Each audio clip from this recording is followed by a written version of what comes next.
Bienvenidos al canal de Noticias Diarias. El gobierno colombiano cerrará fronteras por jornada de protestas sociales. El gobierno colombiano tomará una serie de medidas que incluyen en el cierre de las fronteras para mantener el orden público este jueves. Para este día está convocada una jornada nacional de protesta, dijo este lunes la ministra del Interior, Nancy Patricia Gutiérrez. La ministra indicó en un encuentro con la prensa extranjera que el gobierno respeta el derecho a la protesta convocada para el 21 de noviembre como un paro nacional por sindicatos y movimientos sociales. Sin embargo, está muy atento a la situación desde que empezaron a encontrar en redes sociales unos mensajes llamando a la violencia. Explicó que está en estudio un decreto para que alcaldes y gobernadores, si es necesario, adopten medidas especiales de mantenimiento del orden público, solo dentro de sus jurisdicciones, como la restricción del porte de armas o el toque de queda. Cuando hay incitación a la violencia, las autoridades tienen la obligación de reaccionar, dijo Gutiérrez sobre las medidas de orden público. Considera que es mejor anticipar sino que un eventual brote de violencia los tome desprevenidos, tal como sucedió en las últimas manifestaciones de universitarios en Bogotá y otras ciudades. Espejo Regional. Gutiérrez señaló que hay gente muy preocupada por el espejo de lo que ha pasado en otros países, en referencia a la violencia callejera en Chile y Bolivia, por amenazas de terceros, como de Nicolás Maduro y de Diosdado Cabello. Ellos hicieron algunas amenazas intimidatorias para Colombia y para el gobierno. Nosotros estamos preparados para garantizar la seguridad y el orden público en nuestro país, indicó. La ministra recordó que en los últimos días han sido expulsados del país al menos 15 extranjeros, en su mayoría venezolanos. Las expulsiones se deben a que los organismos de inteligencia detectaron que estaban en el territorio colombiano incitando a la violencia. Por eso habrá cierre de fronteras terrestres, una medida que está en estudio si será solo este jueves o por varios días. Si se van a cerrar, no se ha definido por cuánto tiempo, añadió la ministra. Convocatoria sindical.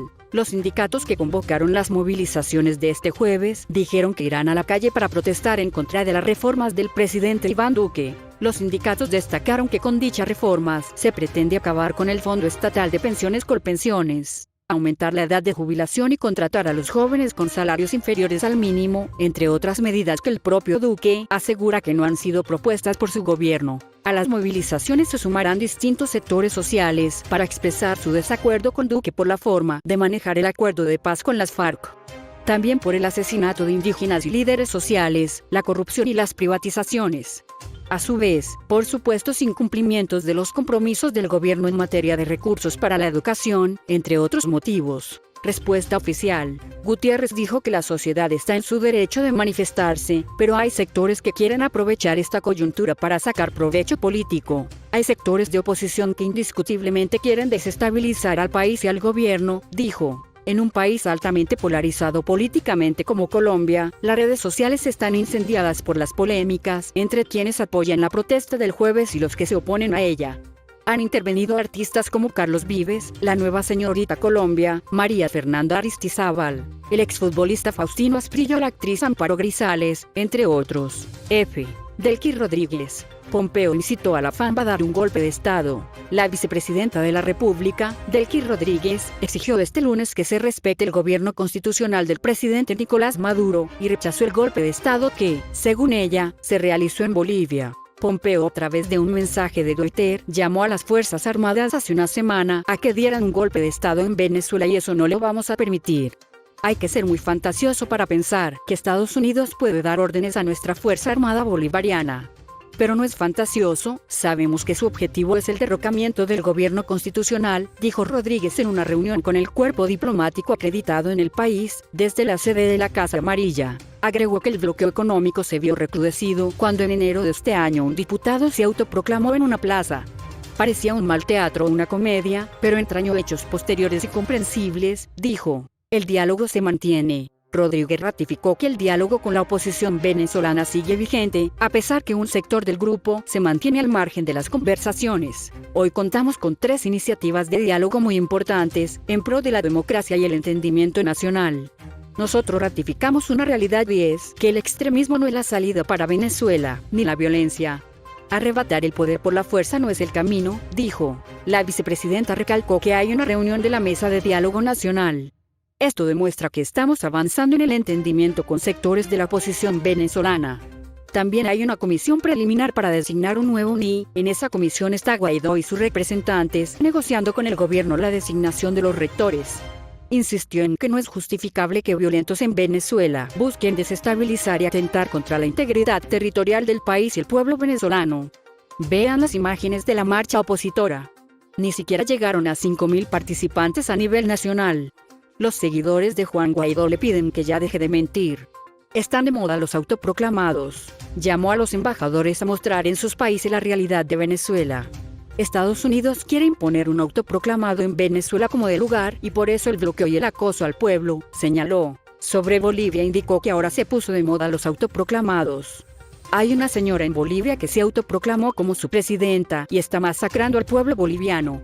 Evo Morales fue reelecto por la mayoría de su país, conforme a la Constitución de Bolivia, y sigue siendo el presidente. Mesa Nacional de Diálogo sostiene reunión con presidente Maduro. El presidente de la República, Nicolás Maduro, sostiene en la tarde de este lunes una reunión con representantes de los partidos políticos democráticos de la oposición que integran la Mesa de Diálogo Nacional. El encuentro se realiza en el Salón Simón Bolívar del Palacio de Miraflores, ubicado en Caracas, y tiene como fin fortalecer los acuerdos de paz, según una nota de prensa de la presidencia. Entre los que participan por parte de la oposición democrática se encuentra Javier Bertuzzi, Esperanza por el Cambio, Felipe Múgica, Movimiento al Socialismo, Claudio Fermín, Soluciones para Venezuela, y Timoteo Zambrano, Cambiemos Movimiento Ciudadano. El sector del Ejecutivo está representado por la vicepresidenta de la República, Delcy Rodríguez, los ministros de Comunicación e Información, Jorge Rodríguez, y de Educación, Aristóbulo Istúriz, así como el jefe de la fracción parlamentaria del Bloque de la Patria, Francisco Torrealba. La Mesa de Diálogo Nacional, que permitió sellar convenios en materia política, electoral y económica, registra avances relacionados a la reincorporación de diputados del Gran Polo Patriótico, GPP, a la Asamblea Nacional, AN, fijación de medidas sustitutivas de libertad e inicio del proceso de renovación del Consejo Nacional Electoral, NE. En septiembre pasado, fecha en la que ambas partes refrendaron acuerdos parciales, el jefe de Estado afirmó que es un paso acertado y necesario que abre las puertas al diálogo por la paz y la convivencia, así como un esfuerzo que ha arrojado un feliz resultado para sentar las bases del entendimiento. Maduro: hemos detenido a varios militares por complot con Estados Unidos. El líder del régimen descartó que en Venezuela se produzca un escenario similar al de Bolivia, en el que Evo Morales renunció al poder tras casi 14 años de mandato. Varios militares venezolanos fueron detenidos y acusados de apoyar supuestos planes de Estados Unidos y Colombia para derrocar a Nicolás Maduro. Así lo dijo el propio líder del régimen en una entrevista difundida este domingo. En los últimos meses hemos desmembrado, con participación propia de oficiales de nuestra Fuerza Armada, más de 47 intentos de captar oficiales para ponerlos al servicio de la estrategia de Colombia y de los gringos, afirmó Maduro en Televen. Destacó que ya hay gente presa por estos hechos. Algunos cedieron y los compraron. Sencillamente los descubrimos o interceptamos por la información de oficiales patriotas. Maduro aseguró que con la captación de estos militares se buscaba robar misiles en Venezuela.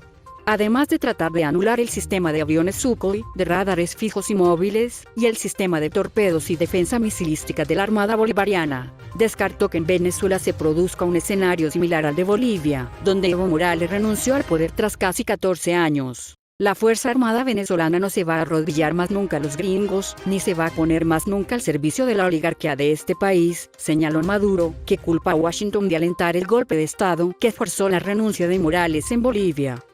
Mecanismo de Montevideo prepara nueva hoja de ruta para crisis venezolana. Los países que integran el mecanismo de Uruguay pondrán a consideración una hoja de ruta a los distintos actores de la crisis en Venezuela, con la finalidad de encontrar una solución pacífica y democrática, informó este lunes el gobierno mexicano. Refrendamos nuestro compromiso de contribuir a que el pueblo venezolano pueda encontrar una solución pacífica y democrática a sus diferencias, a fin de que Venezuela alcance la paz y estabilidad, apuntó en un comunicado la Cancillería de México, que junto con Uruguay y la Comunidad del Caribe, CARICOM, integran el mecanismo de Uruguay. A la luz de que otras iniciativas no han prosperado, el mecanismo propuso una hoja de ruta que será puesta a consideración de los distintos actores venezolanos, añadió el texto sin dar más detalles. El grupo reconoció medidas de fomento a la confianza tales como la liberación del diputado y vicepresidente de la Asamblea Nacional, el opositor Edgar Zambrano, y pidió la excarcelación de todas las personas en situación similar, incluido Roberto Marrero, jefe de despacho del líder opositor, Juan Guaidó. El mecanismo, creado el 6 de febrero poco después de que Guaidó se declarara presidente interino de Venezuela con apoyo de medio centenar de países, hizo también un llamado a Argentina para que se sume a sus filas una vez que asuma el presidente electo Alberto Fernández, el próximo 10 de diciembre. Venezuela sufre la peor crisis de su historia moderna, con el desplome de la vital producción de crudo y una inflación galopante que el FMI prevé cierre de 2019 en 200.000%. La oposición venezolana y más de 50 países consideran ilegítimo el segundo mandato del mandatario venezolano Nicolás Maduro por ser resultado de comicios, a su juicio, fraudulentos. AFP. Justicia española cree que Hugo Carvajal se dedicó al narcotráfico durante 20 años. La Audiencia Nacional indicó que el exgeneral vendía armas a la guerrilla colombiana a cambio de drogas y de protección a los cargamentos de cocaína. Por el Nacional, la Audiencia Nacional española accedió a entregar a Estados Unidos al exgeneral venezolano Hugo Armando Carvajal, exjefe de la contrainteligencia militar del país suramericano. La justicia consideró acreditada su dedicación al narcotráfico durante 20 años. Carvajal habría mantenido una conducta continuada y organizada vinculada al tráfico de drogas durante 20 años, así como a la venta de armas a la guerrilla colombiana de las FARC a cambio de drogas y la protección armada a los cargamentos de cocaína. El pleno de la Sala Penal de este tribunal dio luz verde el pasado 8 de noviembre a la extradición. Pero no pudo cumplirse porque Carvajal desapareció de su residencia en España. Aprovechó que estaba en libertad después de que en septiembre una decisión inicial rechazó su entrega a las autoridades de Washington. Rechazo. Carvajal, de 59 años de edad, fue jefe de la contrainteligencia militar del fallecido presidente Hugo Chávez y de Nicolás Maduro. Aseguró en la vista de extradición que la solicitud estadounidense tenía una motivación política. Afirmó que las autoridades de ese país querían obtener de él información sobre el régimen venezolano. La sección tercera de la Audiencia Nacional rechazó en septiembre la extradición. Coincidió con Carvajal en que la administración de Estados Unidos la había solicitado por motivos políticos. Sin embargo, el Pleno de la Sala Penal, integrada por 18 magistrados, recordó en los documentos divulgados este lunes que, de acuerdo con el convenio bilateral entre Estados Unidos y España, esta causa de denegación solo puede considerarla el gobierno español y no los jueces. Mientras tanto, Hugo Carvajal continúa con paradero desconocido. Maduro promete medio petro a pensionados para sus compras de diciembre. Nicolás Maduro anunció este domingo 17 de noviembre que otorgará un mes de aguinaldos a los pensionados y medio petro para que salgan a hacer compras complementarias en el mes de diciembre. El líder chavista reveló que esta es una medida que busca ayudar a los ciudadanos en el marco de la crisis económica venezolana. El petro ha venido construyendo su ecosistema. Voy a dar un mes de aguinaldo a los pensionados y a todos los trabajadores públicos, les voy a dar medio petro. Vamos a activar nuevos mecanismos con el petro para lograr un crecimiento real, generar una riqueza y que el pueblo tenga trabajo, acceso a la educación, cultura, dijo. Recordemos que el valor del petro está estimado actualmente en 1.794.634,54 mil bolívares, lo que significa que el valor del bono ofrecido por Maduro quedaría a la mitad, que son los 897.000 bolívares, aproximadamente. Suscríbete al canal de Noticias Diarias y activa la campanita de notificaciones.